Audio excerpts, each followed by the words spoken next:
आज के इस तकनीकी युग में नायलॉन का प्रचलन अधिक से अधिक होने लगा है। तो वैज्ञानिकों के अथक प्रयास, परिश्रम एवं ज्ञान से बिना प्राकृतिक रेशों या प्राकृतिक पदार्थों के उपयोग से विशुद्ध उपयोग करके रासायनिक तत्वों को मिलाकर नायलॉन का निर्माण किया गया। यह अपनी मजबूती, टिकाऊपन, चमक, कार्यक्षमता का एक विलक्षण गुण पाया जाता है। इसके मुकाबले में कोई रेशा नहीं होता है।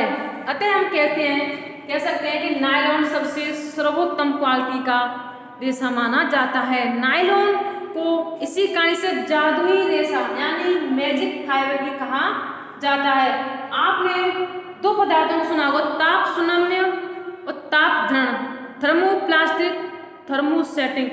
जो थर्मोप्लास्टिक यानी जो ताप सुनम्य होते हैं, थर्मोप्लास्टिक जो पदार्थ होते हैं, इनका हम रिसाइकिल करके इन वस्तुओं को द्वारा से प्रयोग में ले सकते हैं।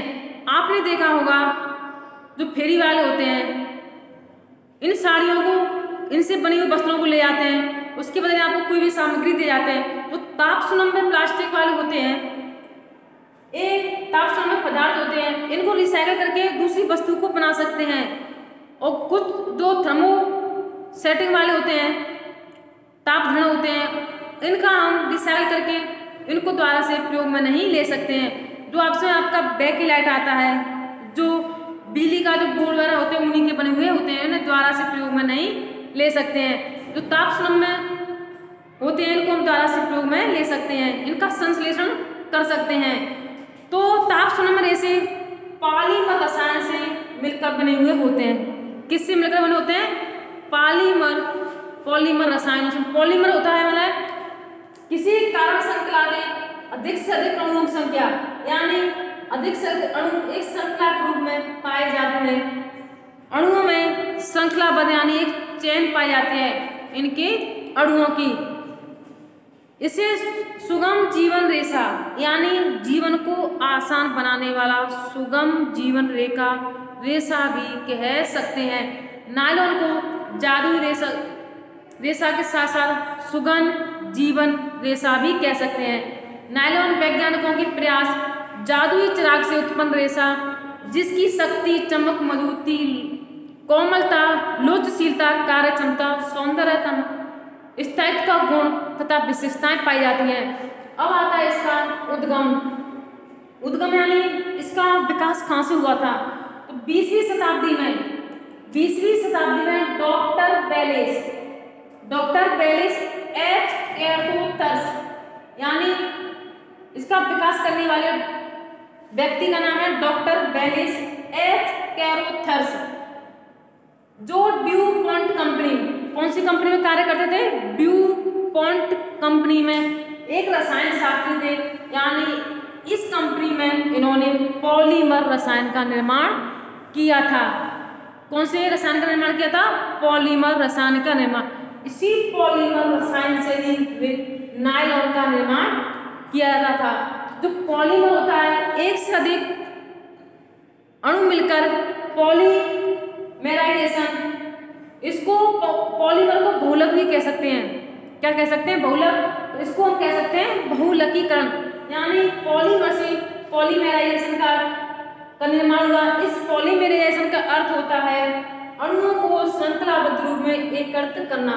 यानी जो अणु होते हैं, किस तत्व के अणु होते हैं, इनको एक श्रृंखलाबद्ध रूप में तय किया जाता है, जिससे एक बहुलकीकरण यानी पॉलीमेराइजेशन का निर्माण होता है। जो पॉलीमर होता है आपका मेन चीज यहाँ पर क्या है?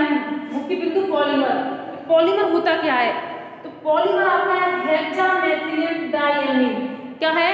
हेक्सामेथिलीन डाइएमीन प्लस एडिपिक अम्ल। पॉलीमर यहाँ पर हम किसे कह रहे हैं? हेक्सामेथिलीन डाइएमीन प्लस एडिपिक अम्ल। तो पॉलीमर होता है, इसे पॉलीमर 66 भी कह सकते हैं। यानी इसमें कार्बन के 6 अणु पाए जाते हैं। कितने? तो इसका भी एक नामकरण किया है। इसकी संरचना को देखकर ही इसका नामकरण किया गया है। तो पॉलीमर 6 यानी इसमें 6 अणु पाए जाते हैं। पॉलीमर 66 का नाम से जाना जाता है। दोनों ही रसायनों में 6 परमाणु विद्यमान होते हैं। नायलॉन के रेशे से निर्मित आज के समय में जो हौजरी के वस्त्र तैयार किए जाते हैं वो इसी पॉलीमर 66 के बने हुए होते हैं। अतः हम कह सकते हैं कि जो पॉलीमर होता है आपका हेक्सामेथिलीन डाइअमीन प्लस एडीपी कमल का ही एक मिश्रण होता है। इसमें इसका जो हेक्सामेथिलीन डाइअमीन का फॉर्मूला होता है आपका NH2 CH2 6 एंड यानी NH2 इसमें कार्बन के 6 अणु हो गए, इसलिए इसे पॉलीमर 66 का नाम दिया गया है। यानी इसमें कार्बन के कितने अणु हैं? 6 अणु। अब एडीपी कमल में COOH ग्रुप होता है, कार्बोक्सिलिक ग्रुप जो अम्लीय ग्रुप होता है CH2COOH। तो आपके हेक्सामेथिलीन डाइअमीन प्लस एडीपी अम्ल मिलकर पॉलीमर का निर्माण करते हैं। जो पॉलीमर 66 होता है इसका फॉर्मूला होता है NH2CH2COOH। इसमें CH2 का एक जो ग्रुप होता है कम होता है। इस तरह से इसमें भी कार्बन के 6 अणु पाए जाते हैं, इसलिए पॉलीमर 66 के नाम से भी इसे जाना जाता है। अतः आज नायलॉन की मांग दिनों दिन बढ़ती जा रही है। नायलॉन के कड़ीपन के कारण इसे कंघी है, बेल्ट, बाल्टी आदि के निर्माण में किया जा रहा है। आज के समय में इसी प्रकार के नायलॉन का प्रयोग किया जा रहा है। अब आता है आपका नायलॉन का निर्माण उत्पादन की विधि। जो नायलॉन का उत्पादन है किस तरह से किया जाता है, किन किन चरणों में नायलॉन का उत्पादन किया जाता है।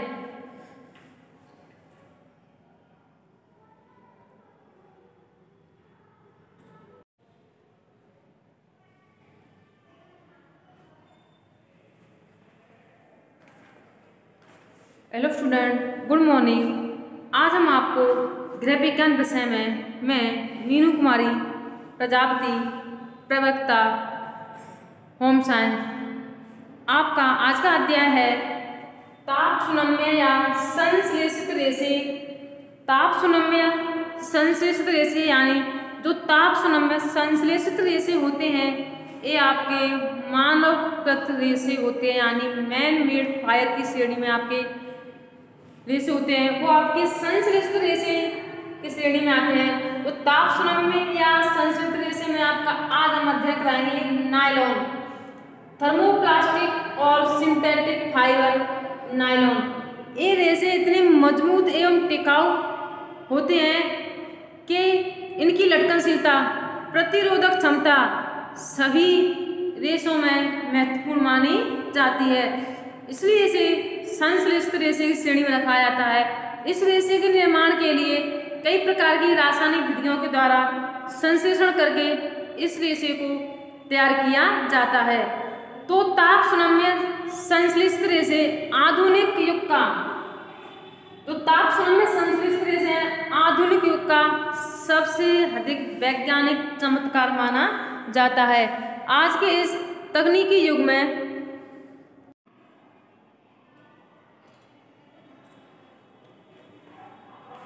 अब हम आपको बताएंगे नायलॉन निर्माण की विधि। जो नायलॉन है इसका निर्माण किस तरह से किया जाता है। तो नायलॉन उत्पादन के कई प्रकार के चरण हैं। इन स्टेप के माध्यम से नायलॉन का निर्माण किया जाता है। तो इसमें पहला चरण आता है, पहला स्टेप आता है पॉलीमेराइजेशन प्रक्रिया, यानी जो पॉलीमर के द्वारा पॉलीमेराइजेशन बना, यानी बहुलक से बहुलीकरण की प्रक्रिया हुई। तो इस बहुलीकरण के द्वारा नायलॉन का निर्माण किस तरह से किया जाता है। स्पिनिंग रेट में से रेशे निकालना। इसमें जो स्पिनिंग रेट होता है इसमें एक कोलाइड घोल को डाल दिया जाता है। घोल को डालने वाले इसमें छोटे छोटे तंतु रूप में धागे का रेशे का निर्माण होता है। उसके बाद रेशों को खींचने की प्रक्रिया की जाती है। उसके बाद जो चमक होती है उस चमक को रासायनिक तत्वों के माध्यम से थोड़ा सा कम किया जाता है। तो पहला स्टेप पढ़ेंगे हम पॉलीमेराइजेशन प्रक्रिया। इस प्रक्रिया में क्या होता है, नायलॉन रेशे का रासायनिक प्रक्रियाओं में एक जटिल श्रृंखला है।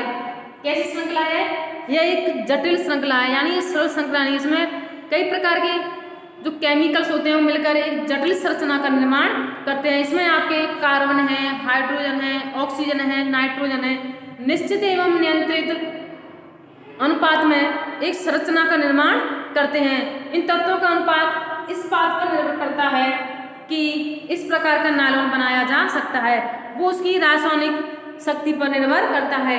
नायलॉन निर्माण के लिए पहले कोल तार, जो नायलॉन का निर्माण किया जाता है उसमें पहले क्या लेते हैं, कोल तार है, पेट्रोलियम है, रासायनिक सामग्री जैसे हेक्सामेथिलीन डाइएमीन, एडीपी अम्ल, इनके फॉर्मूला आपको मैंने अभी बताया था। तो हेक्सामेथिलीन डाइएमीन ये नायलॉन निर्माण के लिए एक महत्वपूर्ण रसायन माने जाते हैं। इन रसायनों के संयोग से एक नायलॉन साल्ट का निर्माण होता है।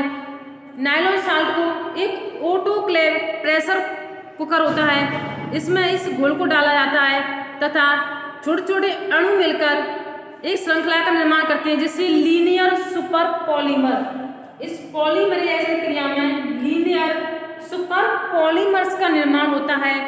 तो इस पॉलीमर को एक कास्टिंग व्हील में डाला जाता है, इसमें भाकर रिबन तैयार किया जाता है। इस रिबन को ठंडे पानी में डाला जाता है, ठंडे पानी से निकालकर छोटे छोटे टुकड़े प्राप्त होते हैं। इन टुकड़ों को फ्लेक्स कहा जाता है। इस फ्लेक्स को छोटे छोटे टुकड़े पिघलाकर घोल बनाया जाता है।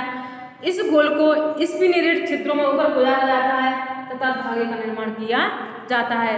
तो यह आपका नायलॉन उत्पादन की प्रथम स्टेप था, जो नायलॉन पॉलीमर का हवा, पानी, कोयले से निर्माण के द्वारा, कोल तार के निर्माण के द्वारा नायलॉन का उत्पादन किया जाता है। सेकंड स्टेप है आपका स्पिनरेट में से रेशे निकालना। इस स्पिनरेट में से रेशे किस तरह से निकाले जाते हैं, या आपका स्पिनरेट में से रेशे निकालकर इनकी लंबाई का भी ध्यान रखा जाता है। फ्लेक्स को पिघलाकर एक गाढ़ा घोल तैयार किया जाता है। इस गाढ़े घोल को इसमें गुजारा जाता है तथा धागे का निर्माण किया जाता है। अब आता है रेशों को खींचना। जब इस घोल को स्पिनरेट में से गुजारा जाता है, रेशे निकाले जाते हैं, तो रेशों को खींचा जाता है। इससे उसकी मूल लंबाई का पता चलता है। उसकी लंबाई 7 से 8 गुना तक बढ़ जाती है। पूर्ण नायलॉन की आणविक रचना व्यवस्था में कुछ अंतर आता है, यह अव्यवस्थित रूप से होती है। इस अव्यवस्थित रूप को व्यवस्थित रूप से करने के लिए उसके समान आणविक संरचना का भी ध्यान रखा जाता है तथा समांतर व्यवस्थित होकर एक कैरी श्रृंखला में आबद्ध कम व्यास वाले मजबूत चमकदार लटकनशीलता वाला रेशे का निर्माण किया जाता है। जो धागे खींचने की प्रक्रिया होती है, धागे खींचने की प्रक्रिया होती है, इन मशीनों के द्वारा होती है। बड़ी बड़ी मशीन होती है उद्योगों में, इन मशीनों के द्वारा नायलॉन का निर्माण किया जाता है। जो रेशों को खींचने का कार्य किया जाता है वो एक मशीन के द्वारा किया जाता है। आपने देखी होंगी जो रीलें आती मार्केट से, धागा आता है और किस तरह से व्यवस्थित रूप से होता है। इन मशीनों के माध्यम से रील पर धागा चढ़ाया जाता है। धागे की रील पर चढ़ाई जाती है, मशीन के द्वारा रील तैयार की जाती है। तो इस धागे में 7 गुना खींचने के लिए 7 नंबर की रील का प्रयोग करते हैं। यानी जो नायलॉन की बारीकी का मूल्यांकन, जो नायलॉन होता है, नायलॉन की बारीकी का मूल्यांकन डेनियर से किया जाता है। किससे किया जाता है? जो नायलॉन की बारीकी का मूल्यांकन, इसको चेक किया जाता है, तो इसका मूल्यांकन डेनियर से किया जाता है। इसकी एक इकाई के रूप में मानी जाती है। तो किससे किया जाता है? डेनियर से। डेनियर से होता है तात्पर्य, मतलब डेनियर होता क्या है? नायलॉन के धागे का वजन मापना, धागे का वजन मापना, यानी धागे को किसी किलोग्राम में व्यक्त नहीं करते हैं, यानी धागे को वजन मापने के लिए डेनियर का प्रयोग करते हैं। यह उसका वजन मापने की इकाई होती है। तो 12 डेनियर का जो धागा होता है, किस डेनियर का? जो 12 डेनियर का धागा होता है, ये सबसे महीन धागा होता है। इसके ऊपर जो धागे होते हैं 12, 15, 20, 30, 40, 50, 60, 70। तो ये आपने देखा हो छोटी रील्स होती है तो धागा बहुत पतला होता है, उससे कुछ मोटे मोटे धागे भी आते हैं। फिर जो रजाइयों को भरने के लिए मोटे धागे, तो डेनियर के हिसाब से इन धागों का निर्माण किया जाता है। अतः हम कह सकते हैं कि डेनियर होता है धागे का वजन मापने का एक प्रमुख यंत्र रूप में माना जाता है। अब आता है चमक कम करना। इन सभी प्रक्रिया को जानने के बाद कई प्रकार के केमिकल्स होते हैं, चमक अधिक हो जाती है, इसकी चमक को कम किया जाता है। अगर उसमें धागे में चमक अधिक होती है तो अधिक चमक वाला धागा आंखों में चुभने वाला होता है, जिससे पहनने में ओढ़ने में अधिक नहीं सुहाती, इसलिए इसको चमक को कम किया जाता है। इस तरह से नायलॉन वस्त्र निर्माण की प्रक्रिया पूर्ण होने लगती है। जो हेक्सामेथिलीन डाइयामीन प्लस एडीपी अम्ल है, इससे नायलॉन साल्ट का विकास किया जाता है। जो नायलॉन साल्ट होता है इसे ऑटोक्लेव में गर्म किया जाता है। लीनियर सुपर पॉलीमर का निर्माण होता है। जो लीनियर सुपर पॉलीमर होता है इसे कास्टिक चक्का में गुजारा जाता है, जिससे नायलॉन रिबन का निर्माण होता है।